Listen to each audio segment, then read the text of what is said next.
decades, scientists have advanced the evolutionary theory of origins. Of an Earth that formed by slow cooling of molten mass over 4.5 billion years to make the foundation rocks of the continents, the granites. Of life that began spontaneously in some primeval sea and then evolved over hundreds of millions of years to produce the many life forms we see on the Earth today.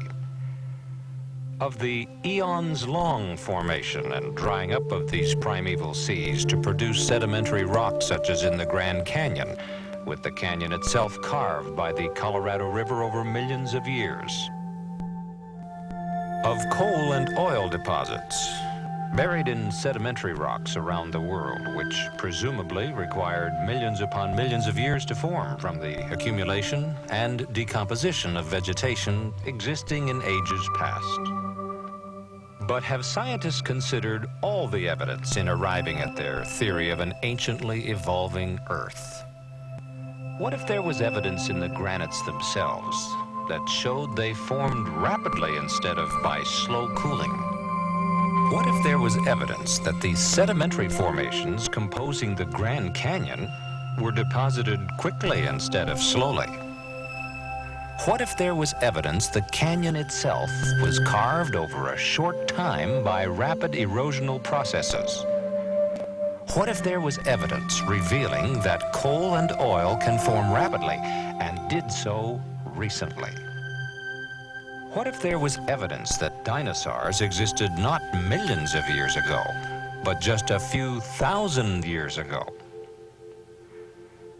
And what if it was found that natural laws, the glue which holds the evolutionary framework together, cannot explain everything in Earth history? We would then be forced to consider another model of Earth history, one that would acknowledge the possibility that geological rates of change in the past were much greater than those observed today. In this scenario, it would take much less time for various geological events to occur. We would then have all the ingredients for concluding that the Earth is actually quite young. But is there any published scientific evidence which challenges the evolutionary view of an ancient Earth and supports a young Earth? Scientist Dr. Robert Gentry, while working at the Oak Ridge National Laboratory in Tennessee, has found just that, publishing evidence which challenges the long time period of Earth's history. In 1977, the Research Communications Network published a special breakthrough report on the results of Dr. Gentry's scientific publications, characterizing their implications as follows. Current physical laws may not have governed the past. Earth's primordial crustal rocks, rather than cooling and solidifying over millions of years, crystallized almost instantaneously.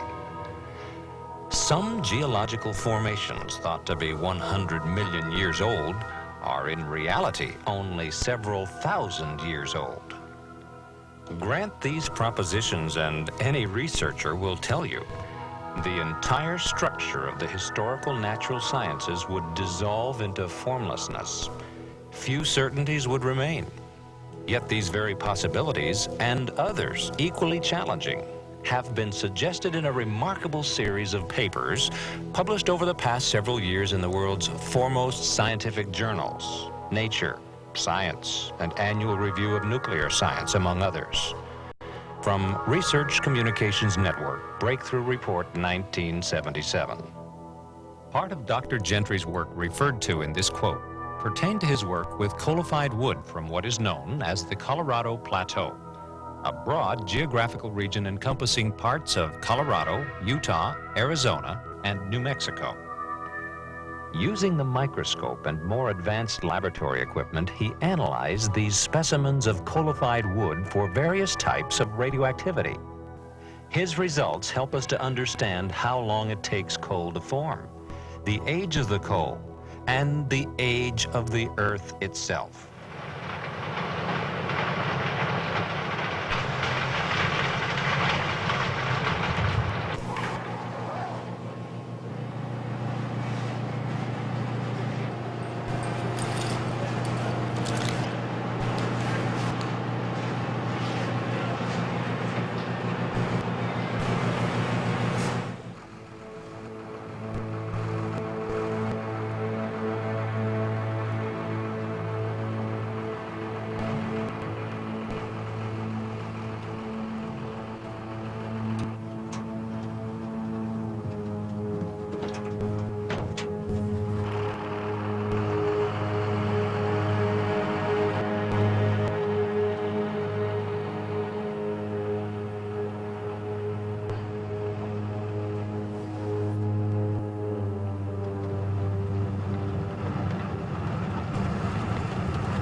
traverse vast energy resources. Before we can answer the question as to the age of coal and the time of its formation, we need to ask the question, where did coal come from? Here in this coal mine in Price, Utah, we have the answer. Here is a log almost completely turned to coal. There are thousands of such logs in this mine and in other mines here in the Price area. This fact tells us that given the right conditions of pressure and temperature and water and time, that wood and other vegetation will turn to coal. The question is, how long did it take for that to happen? Robert Gentry and his son David, an associate in his father's work, explore this topic together. To answer this question, we need to look at coalified wood specimens from uranium mines instead of coalified wood, like this log, from one of the coal mines here in the Price, Utah area. This coalified wood specimen comes from La Salle, Utah, a uranium mine. Its presumed geologic age is around 140 million years. This specimen of coalified wood comes from a uranium mine in the Temple Mountain area here in Utah. Its presumed age is also 140 million years. But look how closely this specimen resembles this other piece of wood. They're nearly identical. It's interesting to note that this other piece of wood was derived from a fresh piece of wood like this, just a few weeks ago. This close similarity raises an important question. Is it really true that this piece of coalified wood from La Salle, Utah, and this piece of coalified wood from Temple Mountain, Utah, are really 140 million years older than this piece of wood, which David and I recently obtained in some of our experiments? Not really. Locked in these and other coalified wood specimens from uranium mines is some remarkable evidence that tells quite a different story.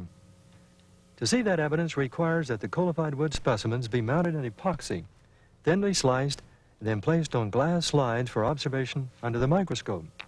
Under the microscope can be seen discolorations produced by radioactive particles ejected from tiny centers. Some are circular, others are elliptical, as can be seen in these photographs. These circular and elliptical halos required a special sequence of events to form. So special, in fact, that they completely overthrow the idea of an ancient age of coal, pointing instead to coal's recent formation, geologically speaking. To explain the halos requires that at one time, water-saturated logs were buried in what are now considered to be several different geologic formations: the Eocene, Jurassic, and Triassic. Later, uranium solutions infiltrated those water-saturated logs, and uranium decay products, radioactivity, was collected at tiny sites in each of those logs. That radioactivity decayed over the next several months to a half year, ejecting particles and producing spherical radiation-damaged regions, halos around those tiny sites. In cross-section, they appear to be circular. They were formed by the decay of secondary polonium, derived from the decay of uranium. Then there was a compression event. Something applied pressure to the top of all these formations. The logs were compressed, and when the logs were compressed, the halos were compressed. This brings us to an important point. We know that these logs had not turned to coal at the time the compression occurred. Here's a piece of coal. Coal doesn't compress. It shatters, as we can easily see.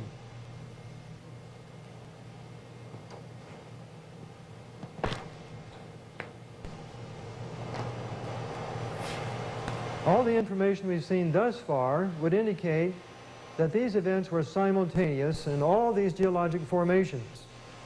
But there is even more evidence of that. When uranium invaded the wood, it left some of its decay product since the time that it invaded the wood. I measured both the amount of uranium in these coalified logs and also the amount of lead, the decay product. On the assumption that the decay of uranium to lead has been uniform, it's an assumption we'll discuss later, we arrive at the conclusion that all these logs were buried together quite recently. How recently?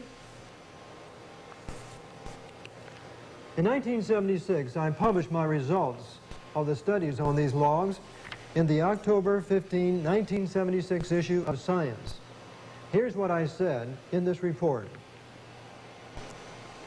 Such extraordinary values, referring to these lead-uranium ratios, admit the possibility that both the initial uranium infiltration and coalification could possibly have occurred within the past several thousand years.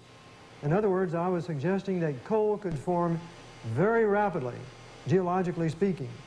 It contradicted the conventional way in which people have thought about the formation of coal. What was the reaction of the scientific community to this new data? I received a letter from Professor Raphael Kazman of Louisiana State University several months later, January 27, 1977. Dear Dr. Gentry, I have been patiently scanning the letters section of Science since the publication by you and your colleagues of your findings on radio halos. The silence is deafening. I think it can be interpreted as stunned silence. Your results will not greatly trouble the engineer, but the impact on the science of geology in possibly changing the accepted views as to the duration of geologic time will be felt for many years. Very truly yours, Raphael Kazman. Soon thereafter, Professor Kazman organized a symposium. It was entitled, It's About Time, 4.5 billion years. Is the Earth really 4.5 billion years old? When the results of the symposium were written up and published in the September 1978 issue of GeoTimes, here's what was said.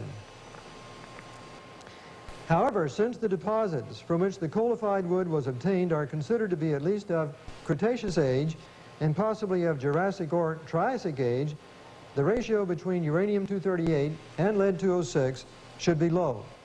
Instead, some such halos have been found with uranium-lead ratios ranging from about 2,200 to over 64,000. If isotope ratios are to be used as a basis for geologic dating, then presently accepted ages may be too high by a factor of 10,000, admitting the possibility that the ages of the formation are to be measured in millennia. Translated, that means several thousand years for the formation of coal and all of those geologic formations. This information has remained unchallenged and unrefuted in the open scientific literature since it was published in 1976. We are therefore entitled to draw some rather firm conclusions about the data.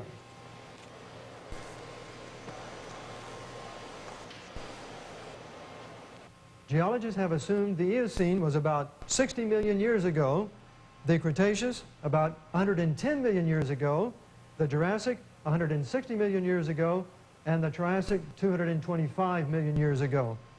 But the results that we presented contradict that information. It's showing instead the simultaneous burial of all these formations about several thousand years ago. These results pertain to the origin and age of coal wherever it is found. Catherine Hill Bay, Australia.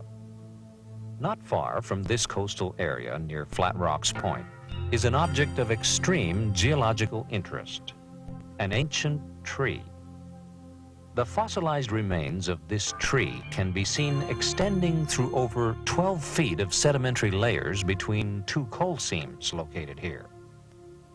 Years ago, when a mining company excavated the layers exposing the tree, the bottom of the tree could be seen extending down to the lower coal seam. Since that time, the lower part of the tree has broken off. Even now, in its reduced length, The tree extends through layers geologists normally theorize to have taken hundreds of thousands of years to accumulate. But these layers could not have taken long ages to accumulate because the tree would have rotted long before the sediments would have had time to accumulate around it. Rather, this tree is mute testimony to its catastrophic burial by at least 2 sequences of volcanic ash deposits. As the evidence indicates, the tree was probably buried in a series of closely spaced volcanic ash flows, perhaps similar to the catastrophic burial of thousands of trees at Mount St. Helens in Washington state. But if coal did form rapidly, we expect to find places where geologists have encountered extreme difficulties in explaining its origin by slow accumulation of vegetation. So let's take a closer look at the evidence for coal formation as it occurs in the spectacular Powder River Basin in Wyoming and Montana. The Amex Eagle Butte open pit mine near Gillette, Wyoming, exposes the vast coal reserves made visible by the strip mining methods used here. The Eagle Butte mine boasts of coal layers or seams with thicknesses ranging up to 120 feet. Eagle Butte mine is part of a much larger coal-rich area known as the Powder River Basin.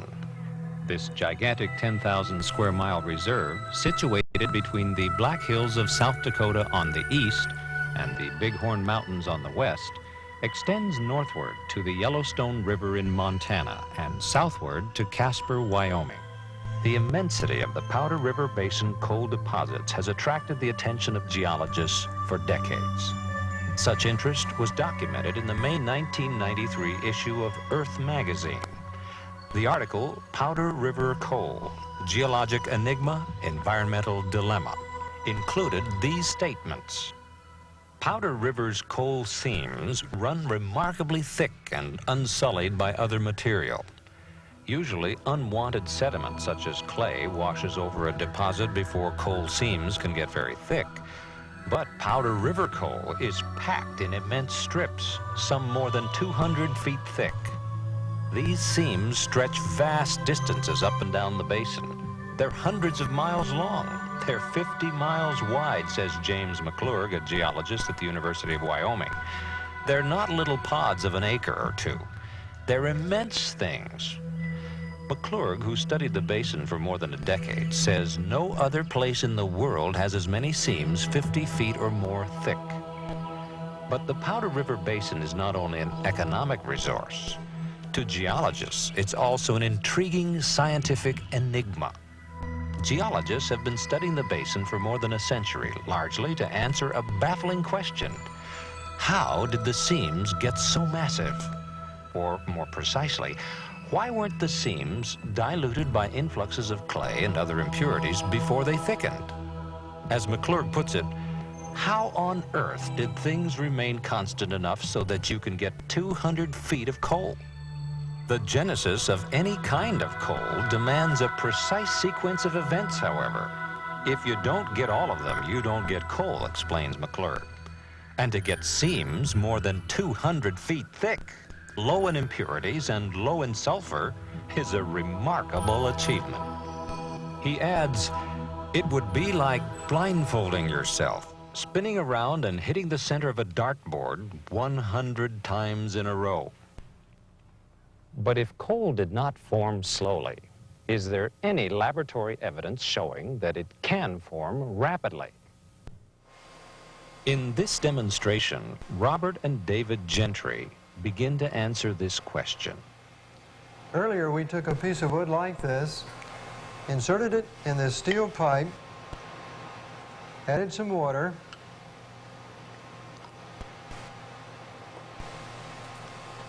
and then sealed it up. The next step is to put it in the oven at about 160 degrees centigrade for 2 weeks. Now we're ready to examine the results of this experiment.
As we can see, this wood is now darker in color.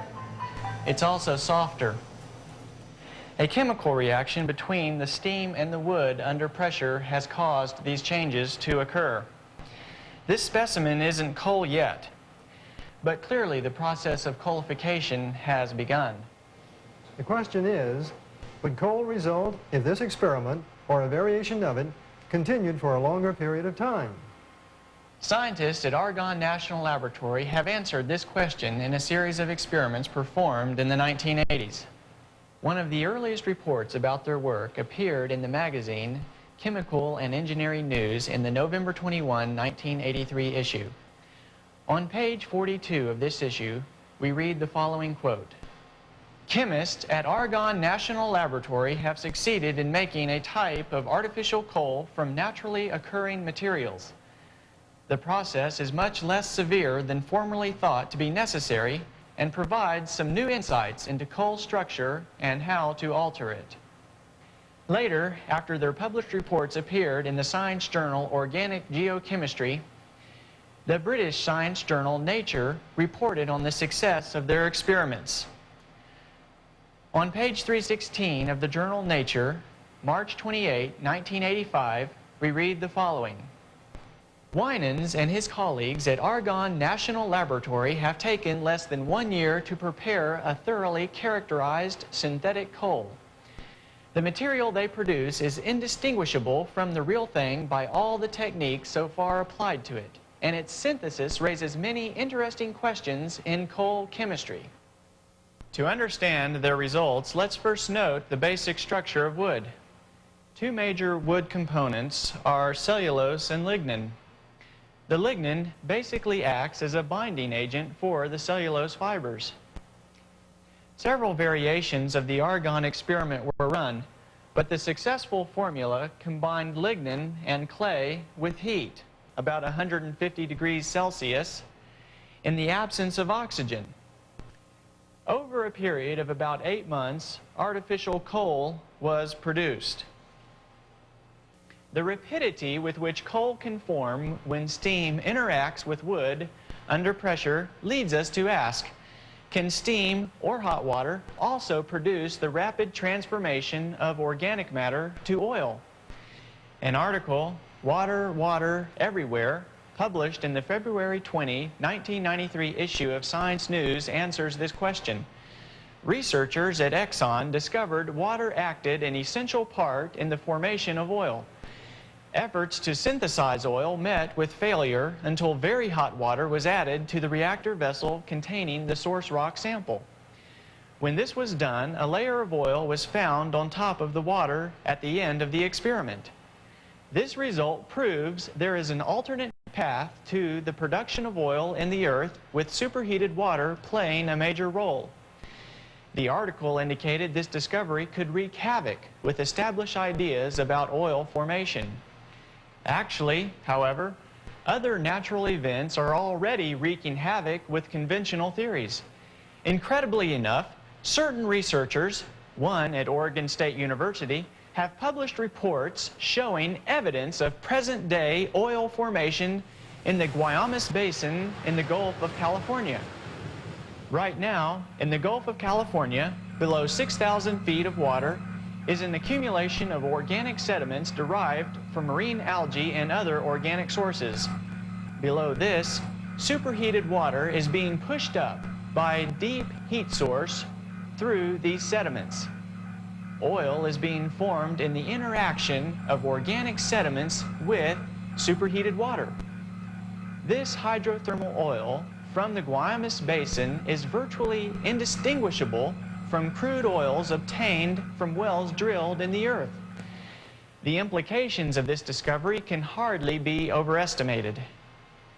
The possibility must be entertained that the genesis of the reservoir crude oils abundant throughout the world may be explained by hydrothermal processes similar to what's happening in the Guaymas Basin.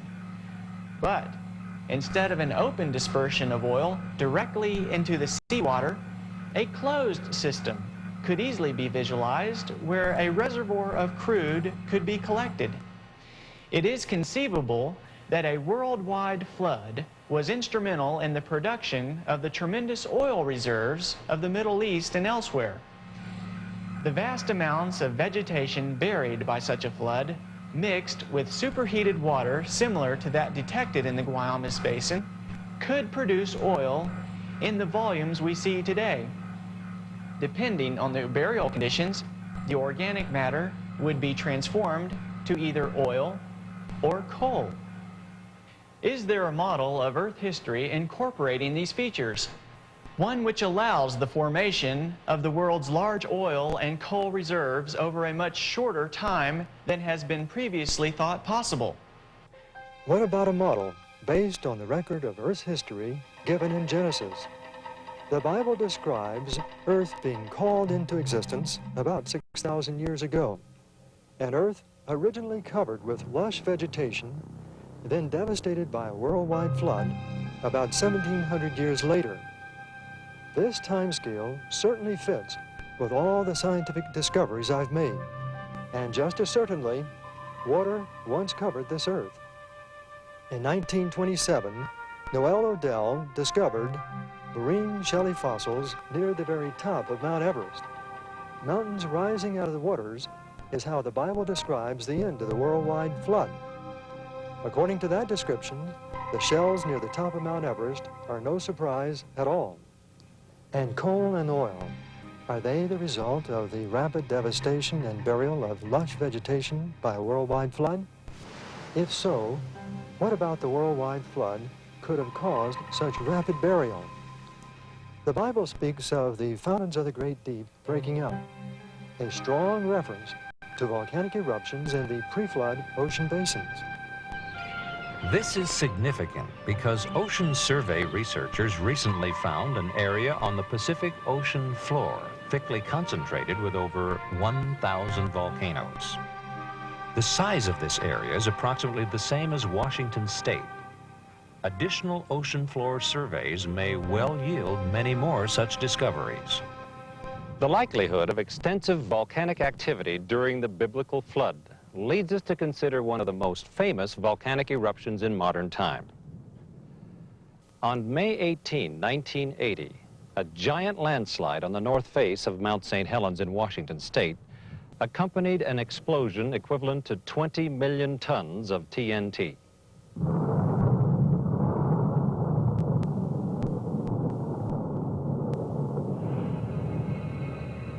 This lateral blast of superheated steam, volcanic ash, and dirt leveled over 150 square miles of forest, snapping huge Douglas firs like toothpicks. The landslide debris plunged into Spirit Lake, causing a colossal water wave which washed over the adjacent mountainside over 800 feet above its pre-eruption water level. An average thickness of 300 feet of new sediment dumped into the lake has caused its surface level to be almost 250 feet higher than before the eruption. A massive number of trees felled by the blast were washed into Spirit Lake by the giant water wave. The power of catastrophically driven water to accumulate and bury extensive amounts of vegetation can easily be seen here. The floating log mat on Spirit Lake is only about half its original size because the rest of the logs have sunk to the bottom. If Mount St. Helens had erupted underwater, huge tidal waves hundreds of times larger than the Spirit Lake water wave would have caused the erupted material to be carried over much of the Earth before settling. If thousands of these volcanoes were active, we can begin to imagine the destructive effects a worldwide flood would have had on the topography of the Earth's surface. This leads us to ask, could such a worldwide flood described in the Bible also be capable of explaining other geological phenomena, such as the Grand Canyon?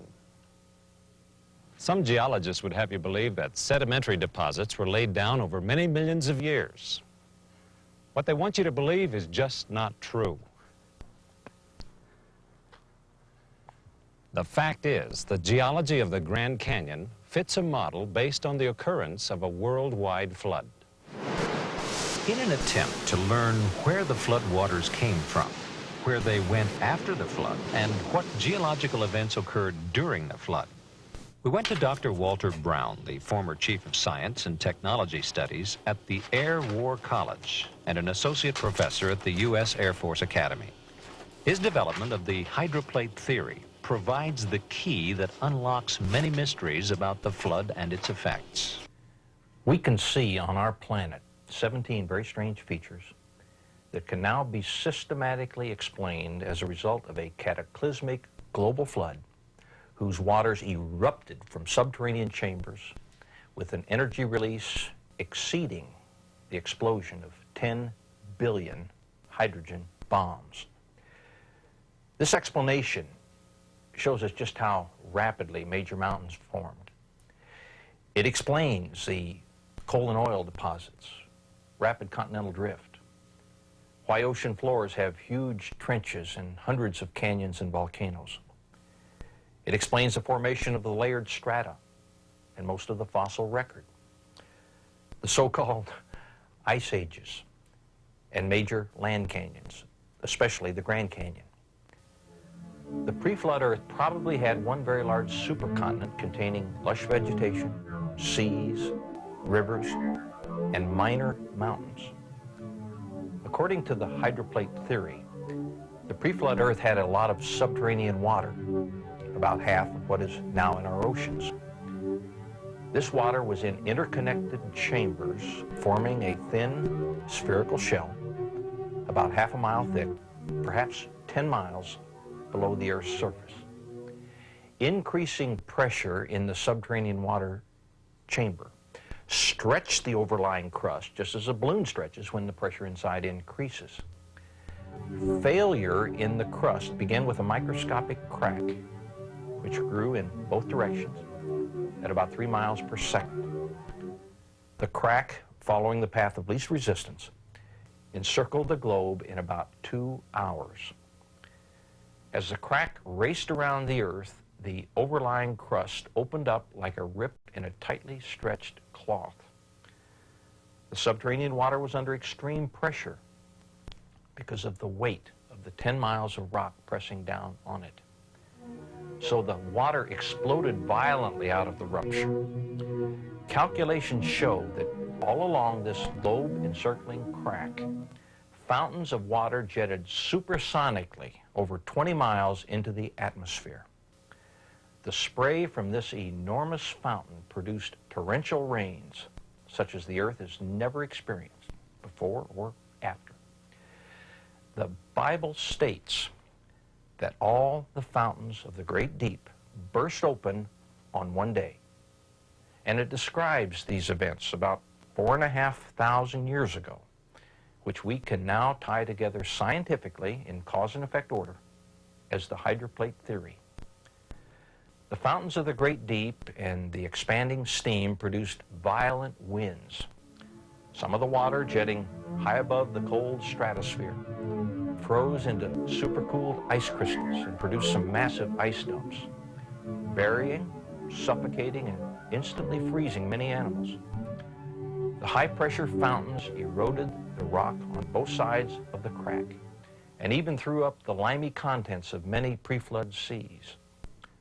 Huge volumes of sediments settled out of this muddy water all over the Earth.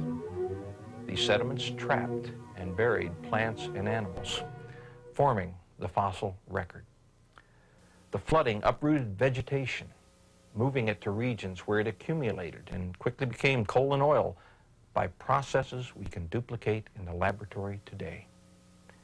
Experiments show that as erosion widened the rupture, its width became so great that the compressed rock beneath the subterranean chamber sprung upward, giving birth to the mid-oceanic ridge that wraps around the Earth like the seam of a baseball.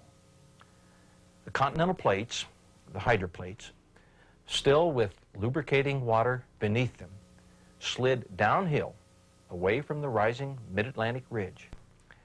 After the massive, slowly accelerating continental plates reached speeds of about 45 miles an hour, they ran into resistances, compressed, crushed, thickened, and buckled. The portions of the hydroplates that buckled up formed mountains. Those that buckled down formed ocean trenches. This is why these features are generally parallel to the oceanic ridges from which they slid. The hydroplates, in sliding away from the oceanic ridges, opened up very deep ocean basins into which the floodwaters retreated.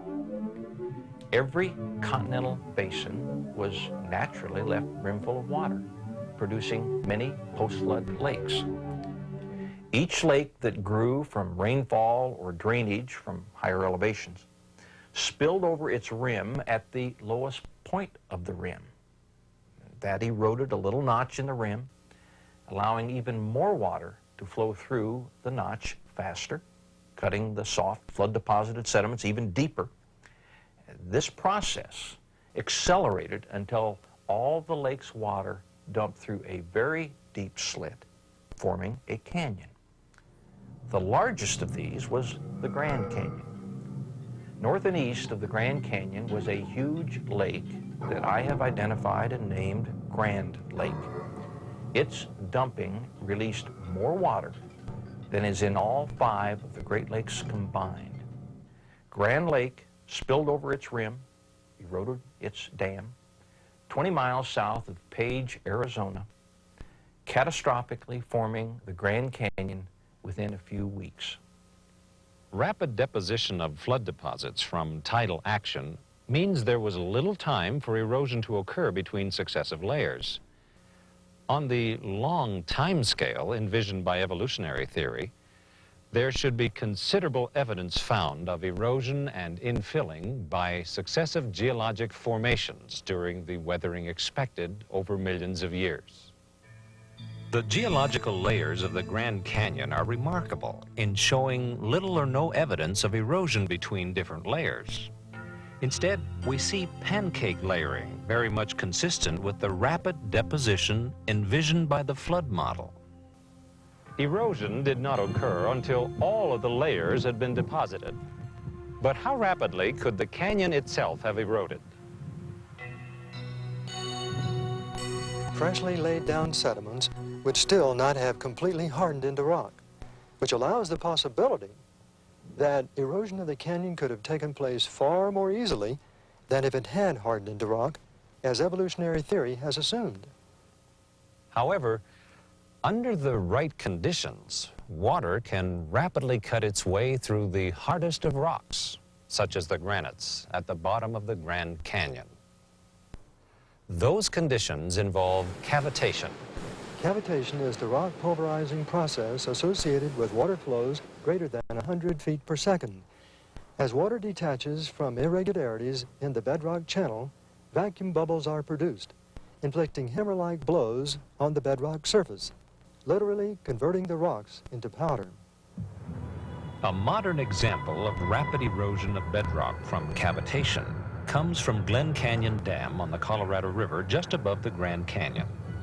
Excessive snowfall from the high country of the upper Colorado River Basin in late spring of 1983 caused excessive runoff that poured into Lake Powell at rates of up to 148,000 cubic feet per second. This rapid inflow threatened to overflow Glen Canyon Dam. To control the high flow rates, the power plant was run at full capacity, releasing 28,000 cubic feet per second through the turbines. Then the outlet tubes were opened to drain another 17,000 cubic feet per second. This was still not enough. The emergency situation required engineers to risk damage to the spillway tunnel. And on June 15, the 40-foot diameter left spillway tunnel was opened to drain an additional 13,000 cubic feet per second, which was then raised to 17,000 cubic feet per second. Then on June 28, the flow was increased to 32,000 cubic feet per second. At this point, the water exiting the tunnel became red, and noticeable ground vibrations, earthquakes, were felt by engineers. Large blocks of concrete and bedrock came hurling from the 40-foot diameter tunnel. After closing the spillway tunnel, the survey team discovered extensive cavitation damage. The 3-foot thick steel-reinforced concrete lining of the tunnel was penetrated by huge pits. At an elbow where the tunnel levels out, a hole 32 feet deep, 150 feet long, and 40 feet wide was cut through the lining into red sandstone bedrock. This hole required 63,000 cubic feet of concrete to fill.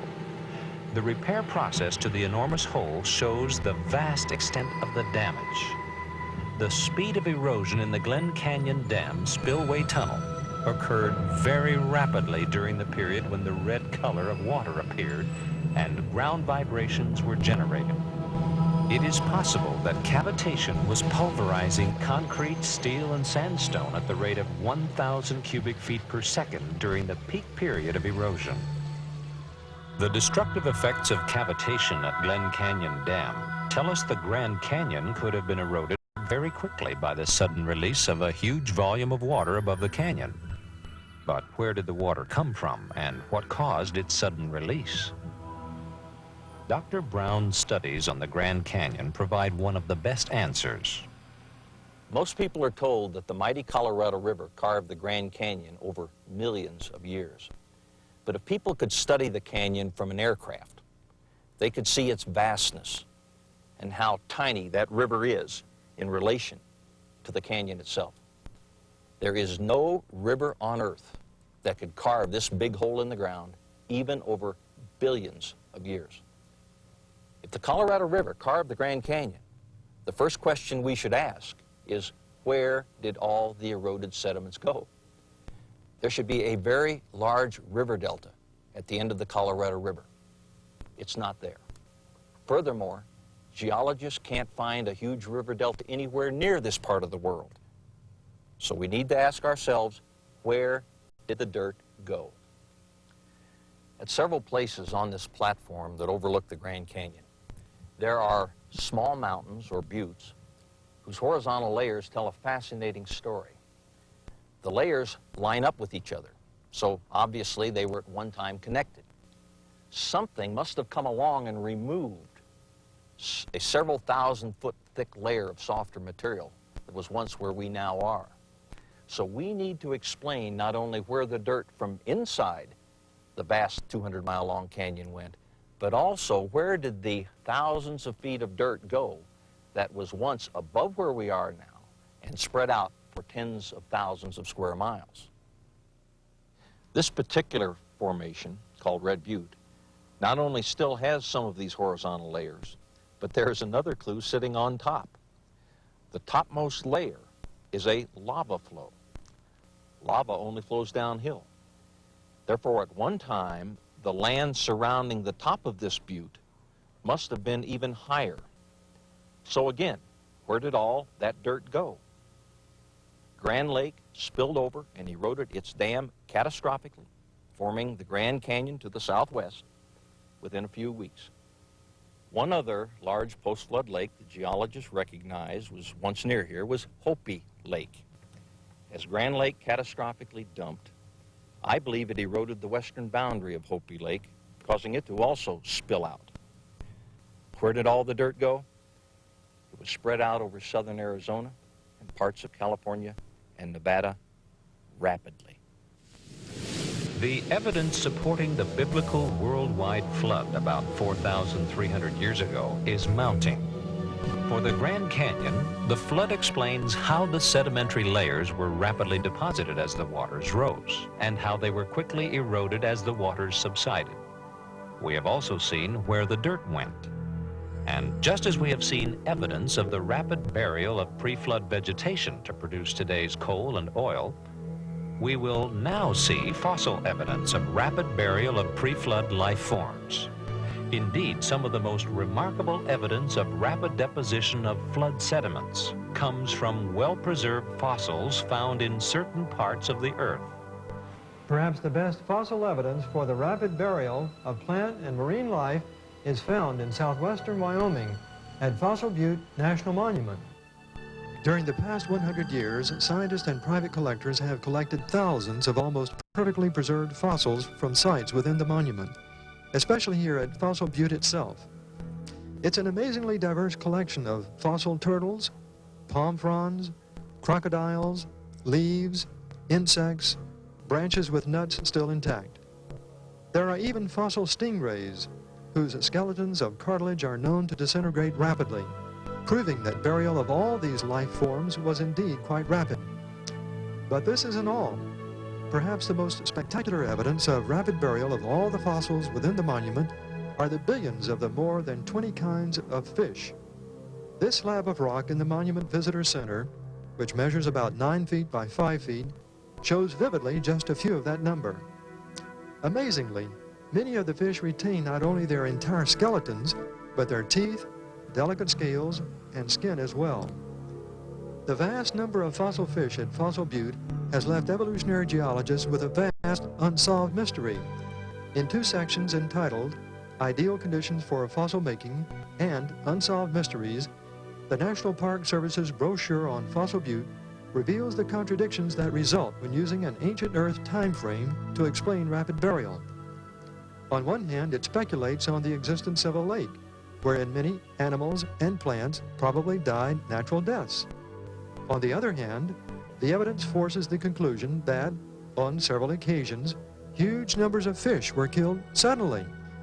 The brochure then equates those several occasions to rapid burial by precipitation of calcium carbonate, the primary rock mineral enclosing the fossils, year after year for hundreds of thousands of years. This is a truly incredible scenario, to have such a vast number of fish reproducing within a short time, only to be wiped out by a succeeding catastrophe a year or so later, and this to be repeated several 100,000 times. Paleontologists should long ago have seen the fallacy in this scenario, if for no other reason, because of the beautifully preserved fossil palm fronds. Put very simply, palm trees don't grow in water, and their fronds are not ripped off by gentle breezes. Only a catastrophe of huge proportions can account for the perfectly preserved fossils at Fossil Butte. The rocks there are, like many in the Grand Canyon, primarily calcium carbonate. They all had a common source, the interaction of volcanic gases with lime thrown up from the basins of the pre-flood seas.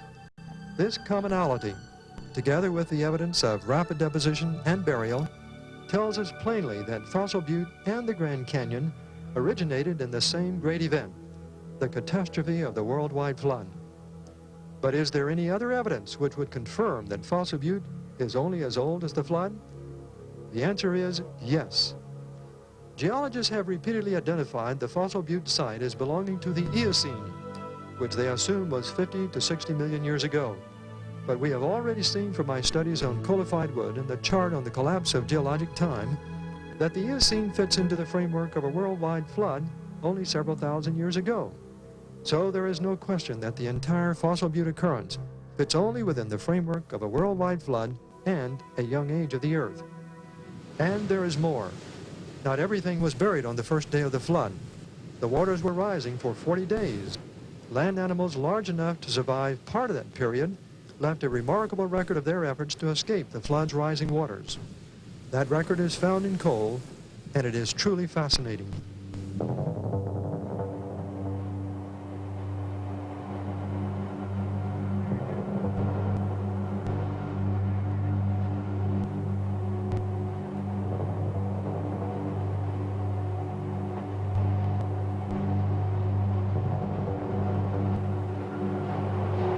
Dinosaur tracks in coal.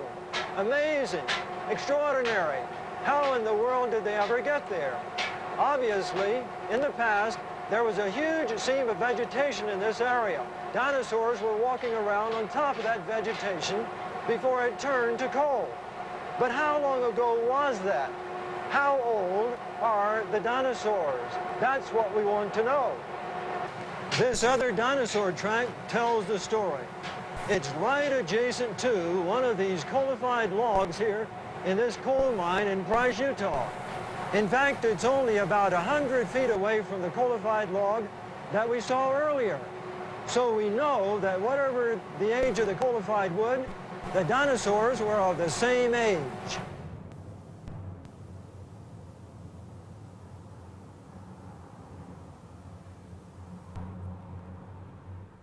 In the coal mine, we saw 2 dinosaur tracks. Were those the only 2 dinosaur tracks in the coal mines here in eastern Utah? Not at all. Here in the College of Eastern Utah Prehistoric Museum, look what has been taken out of these coal mines. Look at all these dinosaur tracks, different sizes. Some flesh-eating dinosaurs, some plant-eating dinosaurs. Why were they all together? To answer that question, let's look at the Kenilworth Mine fossil map. It says there are at least 8 different track types within 100 meters on the mine's roof surface. Over here on the map itself, here we can see all the tracks and the coalified logs. According to the sign, those dinosaurs were tromping around in a swamp. Common sense tells you that can't be true.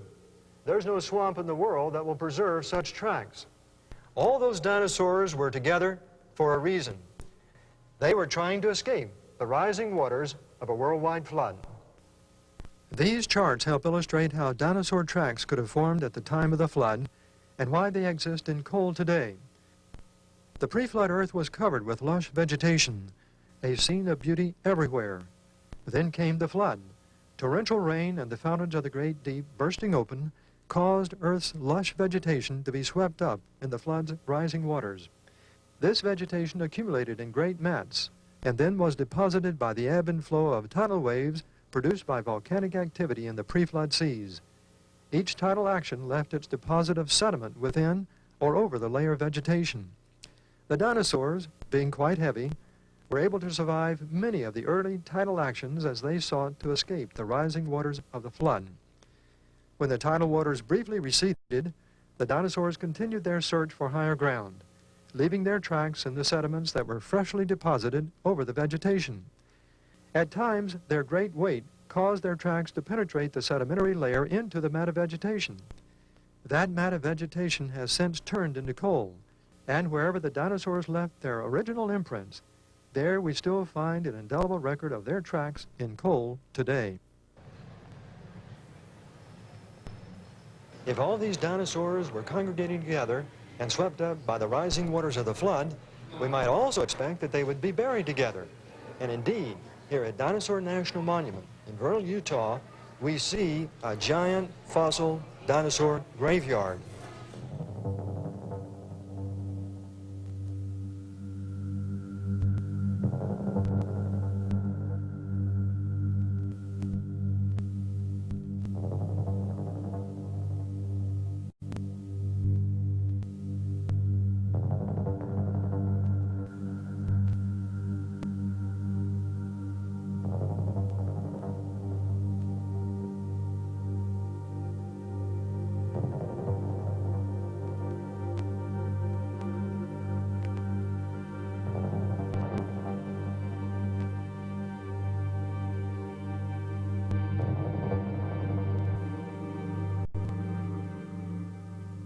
The time has come to draw some conclusions about the age of the dinosaurs and the age of the fossil fish found at Fossil Butte National Monument.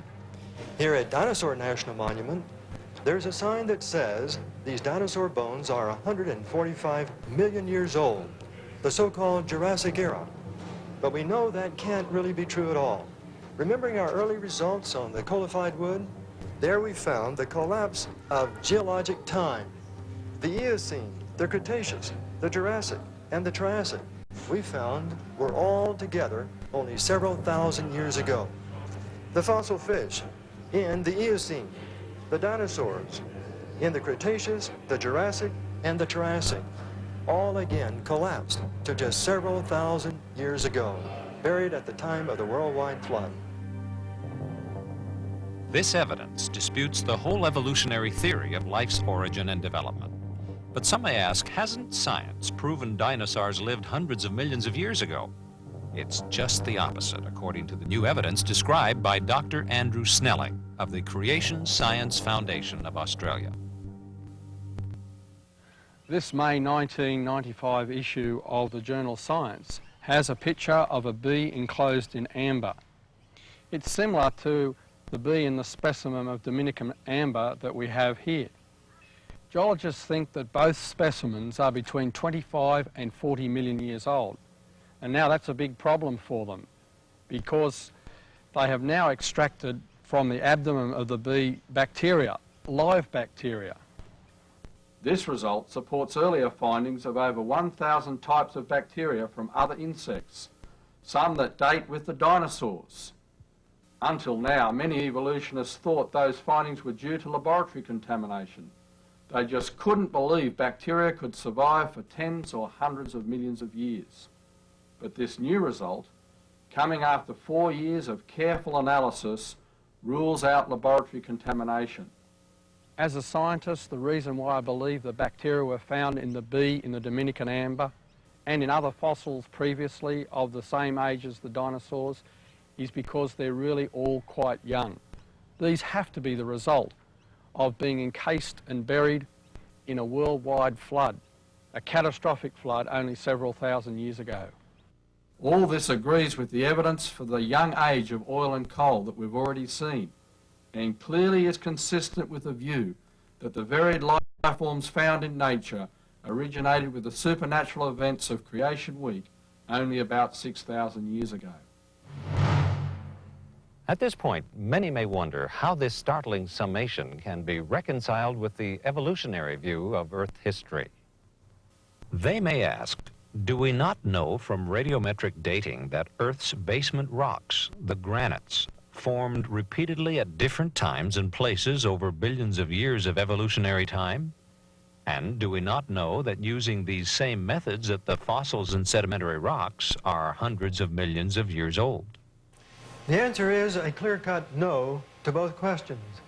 Neither granites nor fossils have ages stamped on them when they are collected. The ancient radiometric ages that scientists have accepted for so long have never been scientific facts. Factual scientific information is derived from laboratory experiments. Radiometric age dating is really just an arithmetic calculation. It is composed of a laboratory measurement, the amount of lead divided by the amount of uranium.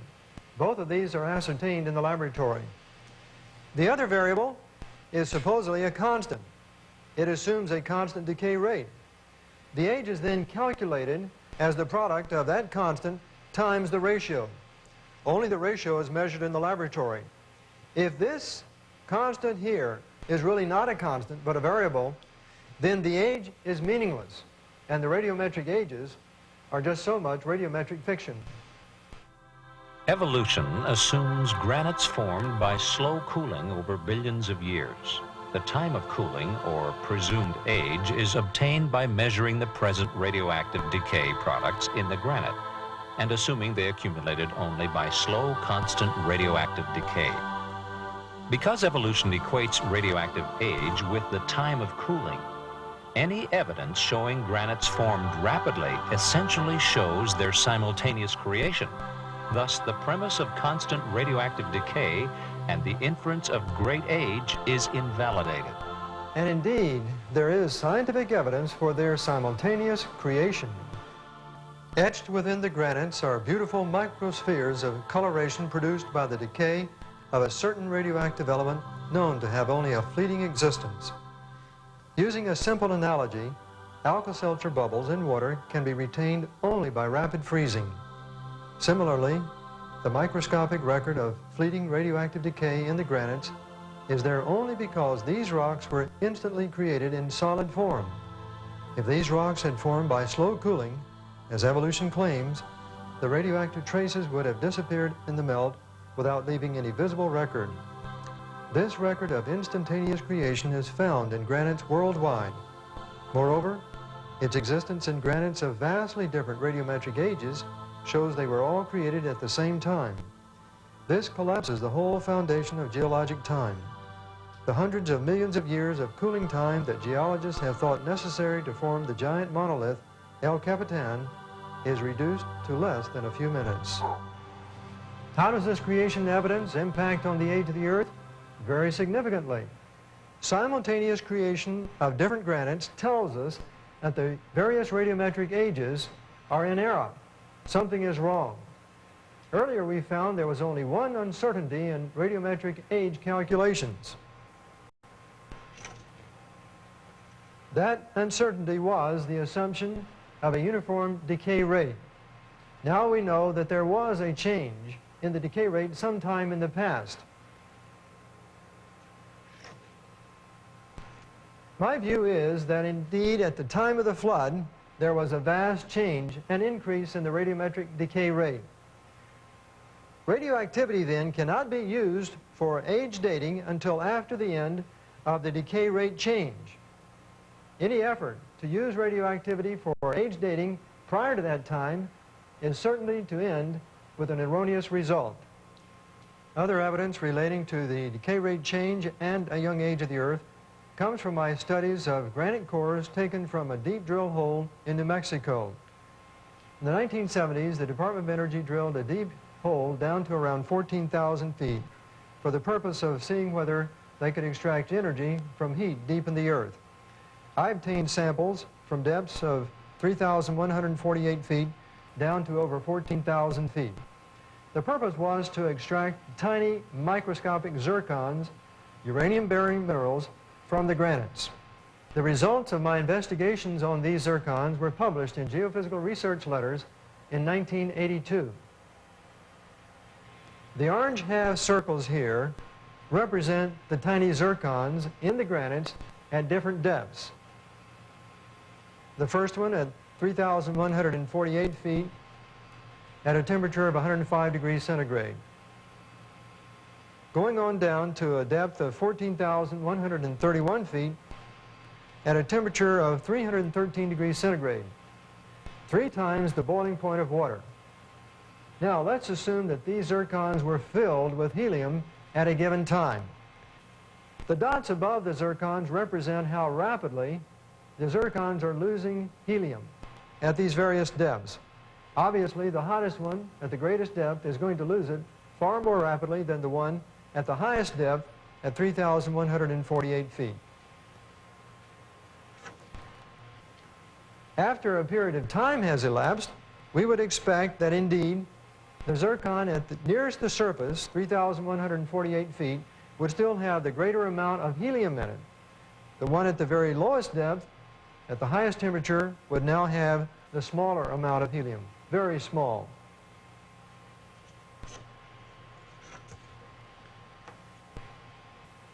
This last chart shows the actual experimental results, that we haven't found any helium whatsoever in the zircons at the greatest depths.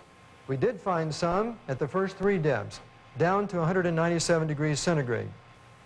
Let's stop just for a moment and see if we can understand what was going on. Helium was being generated as uranium was decaying in these zircons.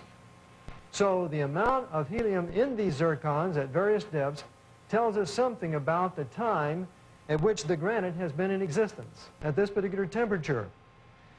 The actual physical experimental results are shown now in the next chart. They're only meaningful as we make a comparison between what we would expect it to find if indeed the Earth was 4.5 billion years old. On the left we see the amount expected if the Earth was 4.5 billion years old. Only a very, very small amount. What we have pictured here is really a guesstimate, an approximation. There's so many variables relating to something supposedly that far back that we can't be very, very precise. We do know, however, it would only be a very, very small amount because helium, this decay product of uranium, escapes very rapidly the higher the temperature is. What we actually found, however, in the experiments was helium in the zircons diminishing, diminishing, diminishing, but still there at a temperature of 197 degrees centigrade. The weight of the scientific evidence has brought us to the collapse of evolutionary time. There is a young Earth creation time scale. The radiometric ages of the granites, stretching from 80 million to 4 billion years, is invalid. These granites, from Yosemite to the basement rocks of the Grand Canyon, to Japan and India, to the granites of Europe and Russia and Canada, were all the product of a simultaneous creation. We haven't proved that the Earth is 6,000 years old, but we have found evidence that is consistent with a 6,000-year age of the Earth. And we have shown that a several billion-year age of the Earth is scientifically incorrect. we've captured only a brief glimpse of the various lines of scientific evidence that point to the truth and accuracy of the biblical record of Earth's recent creation and the Great Flood. Brief though our glimpse has been, the conclusion has been certain. The radioactive traces in coalified wood collapse the geological timescale for life on Earth from hundreds of millions of years to just thousands. The occurrence of the worldwide flood explains the rapid accumulation of vegetation responsible for Earth's vast coal and oil reserves. The young age of coal and its rapid formation in the laboratory, as well as the oil now forming in Guaymas Basin off the California coast, fits only into a young, not ancient, age of the Earth. Dinosaurs, their fossils buried in mass graveyards, and their tracks in coal are a mute reminder of the futile attempts of these creatures to escape the rising waters of a worldwide flood. The excess helium in deep granites provides concrete evidence the Earth's crustal rocks are young, thus powerfully disproving the whole concept of an anciently evolving Earth. And finally, the fingerprints of creation, also found in the granites, the very rocks the Bible speaks of as Earth's foundation rocks, confirm these rocks were all the product of the same creation. This fact invalidates evolution's basic assumption of uniform radioactive decay and collapses the whole structure of evolutionary time. We must conclude, therefore, that evolution's 4.5 billion year age of the Earth is nothing more than science fiction. Prior to viewing this evidence, perhaps few would have believed that the granite monoliths of Yosemite were part of Earth's creation about 6,000 years ago. This is somewhat understandable, seeing that we live in a secular world dominated by the belief that science supports the evolutionary view of an ancient Earth. But now that this evidence for creation and a young Earth has exposed evolution's fundamental flaw, we realize there has always been a bridge connecting science with biblical creation. Why didn't we recognize it sooner? It seems we were blinded by the idea we could explain all of Earth history by the natural laws that we now experience. We forgot that God's infinite creative power is far above our limited understanding of the universe and the laws which govern it. So things that fitted into evolution were emphasized, so much so that it seemed natural law really did explain everything. The hard things that couldn't be explained were put on the back burner. We tended to forget them, thinking they would someday be solved. What we failed to admit to ourselves is that many of those hard things were really impossible to explain within the framework of evolution, that they were actually evidence for either creation or a worldwide flood. The evidence presented has given us reason to rethink our beliefs about origins based on valid scientific data. Clearly, the belief system that fits all the scientific facts we presented is the record of creation given in Genesis and repeated by Moses in Exodus 20:11. For in 6 days the Lord made heaven and earth, the sea and all that in them is, and rested the seventh day.